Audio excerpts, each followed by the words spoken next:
Часть 3. Звезда рыбака.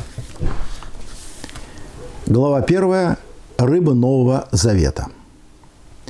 Греческое слово «ихтис» переводится как «рыба», откуда и происходит название науки ихтиология. Ихтис также является акронимом вероисповедной формулы «Иисус Христос, Сын Божий, Спаситель». На первый взгляд может показаться, что это лишь игра слов. Но первохристиане, сознавая себя служителями Божьего мира, с его рыбами, птицами, растениями и животными, видели в таком акрониме особый смысл. По выражению Августина Блаженного, Христос таинственно понимается под именем рыбы, потому что погруженный в смертность мира, как в бездну вод, он остался живым, то есть безгрешным, и теперь, подобно рыбе, извлеченной из глубин, подается верующим в таинстве Евхаристии. Изображение рыбы было тайным знаком христиан во время гонений в Римской империи. Прежде чем начать разговор с незнакомцем, верующий во Христа рисовал на земле или в воздухе пароль, часть контура рыбы. Если собеседник был христианином, то в качестве отзыва заканчивал рисунок. Так первые христиане узнавали друг друга. Как говорится в русской пословице «рыбак рыбака видит издалека». Самые ранние сюжеты с рыбами встречаются в римских катакомбах, чаще всего в евхаристических сценах.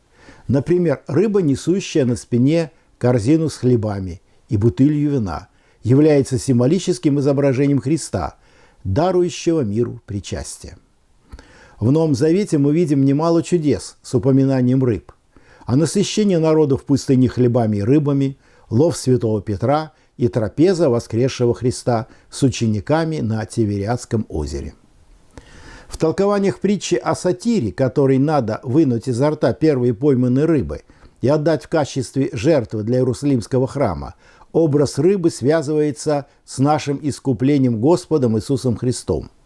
Святитель Кирилл Александрийский говорит, что рыбы – это мы, извлеченные из прискорбных волнений жизни, словно бы из моря, и благодаря апостольской уде, имеющейся в устах Христа, царский сатир.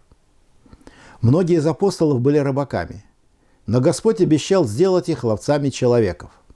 Неводу, закинутому в море и захватившему рыб всякого рода, уподобляет Спаситель Царствие Небесное, и в наше время рыбалку порой называют апостольским практикумом. Глубинный смысл символа рыбы поэтически осмыслил знаменитый христианский богослов Тертуллиан. «Мы же, рыбки, вслед за рыбой нашим Иисусом Христом, рождаемся в воде, сохраняем жизнь не иначе, как оставаясь в воде».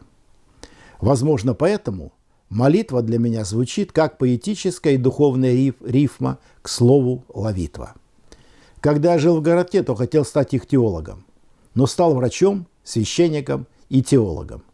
И сегодня я благодарен Богу за непостижимость Его путей и за то, что мы, христиане, рыбы Нового Завета.